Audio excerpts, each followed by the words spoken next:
have learned the S has two sounds. Today we're going to find out when to make those two sounds. Watch as I write the following words down. S A T, S P I N. Listen as I read these words. Sat, spin. What sound did you hear in the initial position? S. What letter do you see in the initial position that makes the S sound? That's correct, S does. So that means initial S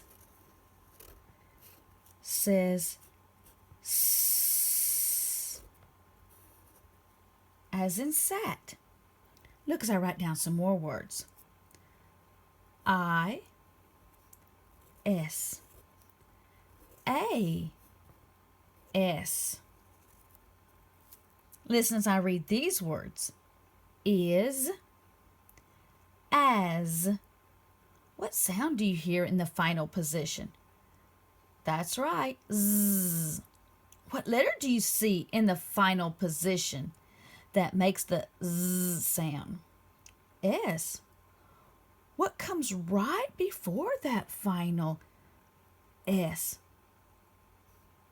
That's correct, it's a vowel.